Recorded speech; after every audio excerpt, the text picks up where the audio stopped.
Howdy, friends. This is part 3 of the National Economic Update. This is data that I got from Dr. Lawrence Yun, the Chief Economist for the National Association of Realtors. And I learned it about a week ago, and I'm sharing it with you in little bits and pieces. Okay. I'm going to do a share now of a few more slides. So let's go with this one here. There we go.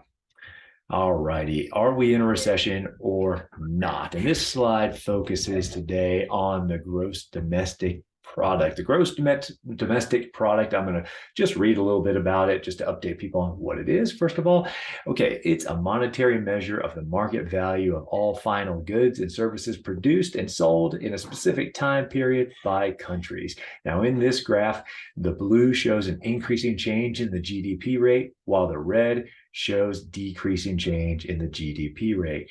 Rates indicative of looming recessions are not emerging, is what this shows us. Now, I'm going to read from another source. Textbook definition of a recession is when the GDP shrinks for 2 consecutive quarters. Now, if you look at the beginning of this graph over to the left, this is when COVID hit and we went into lockdown and the world didn't know what was going to happen.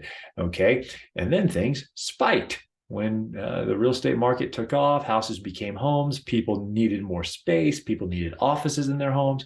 Then things subsided quite a bit. But even when we took dips in quarter 1 and quarter 2, there was a dip, but then it started to improve and improve again. So we haven't seen 2 consecutive drops again since Q1 to Q2 of 2020. Okay, let's move on. I went too far. All right, payroll jobs and are at a record high. So if you look from left to right, going across the bottom, January of 2020, moving across, there was a little bit of a drop there. We know what happened. Once again, COVID, and then things started to improve again, going all the way to record highs of jobs. And this graph takes us through to December of 2022.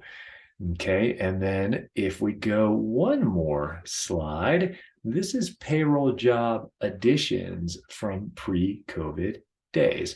Okay, dark blue, which is, you can see, Texas, Florida, Idaho, Utah, blue states, shows states with 6% or more increase in the number of jobs versus available in 2020 and due to COVID. Okay.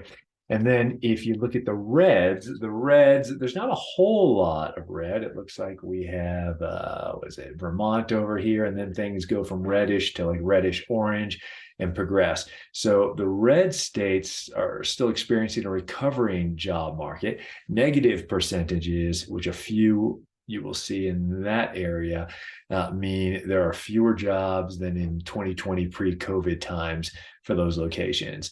And if you look over here, I circled it, or we went around it in green. We're in the positive. In a blue color, there's dark blue, and then there's a lighter blue. At 3.7 is positive for the state of Colorado. So that's a good thing. All right, so that's what I just wanted to touch upon and share with you today. Just a few slides to show you, where we are, where things have been over the last few years, and where we have come from since the COVID days. All right, there'll be more reports coming your way soon. Thanks a lot, guys.